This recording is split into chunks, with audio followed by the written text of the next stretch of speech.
الحمد للہ رب العالمین والصلاة والسلام علی سید المرسلین اما بعد اعوذ باللہ من الشیطان الرجیم بسم اللہ الرحمن الرحیم۔ حاضرین کرام السلام علیکم ورحمۃ اللہ وبرکاتہ۔ ہمارے بیان کا آج کا موضوع ہے قیامت ضرور آئے گی۔ اللہ تعالیٰ نے اس دنیا کو خاص وقت تک کے لیے آباد کیا ہے۔ ایک دن وہ ضرور آنے والا ہے جب دنیا کی ساری رونق سیکنڈوں میں کافور ہو جائے گی اور سارا نظام کائنات لپیٹ دیا جائے گا۔ زراعت کا تو کہنا کیا، ناقابل تسخیر بڑے بڑے پہاڑ روئی کے گالوں کی طرح اڑے اڑے پھر رہیں گے۔ سورج اور چاند اور ہزاروں سال سے روشنی دینے والے ستارے بے نور ہو جائیں گے۔ اس وقت کے تصور ہی سے رونگٹے کھڑے ہو جاتے ہیں اور بدن پر کپ کپی چڑھ جاتی ہے۔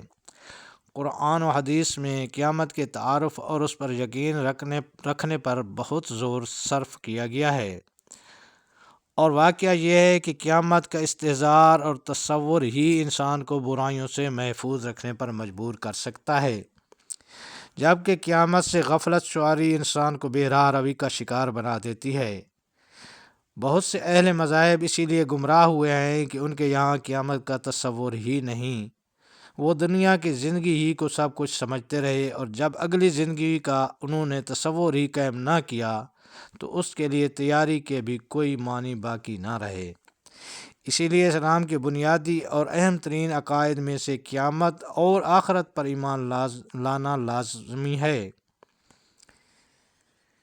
قرآن کریم کی آیات مبارکہ اور احادیث طیبہ اس سلسلہ کی تفصیلات سے بھری پڑی ہیں۔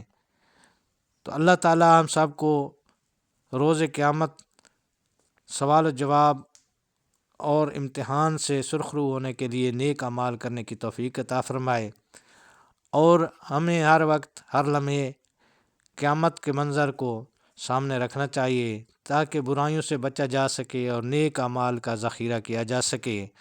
اللہ تعالیٰ ہم سب کو اپنی حفظ و امان میں رکھے۔ اگر ویڈیو پسند ہوئی ہو تو اس چینل کو سبسکرائب کر دیں اور بیل آئیکن کا بٹن دبا دیں۔ السلام علیکم ورحمۃ اللہ وبرکاتہ۔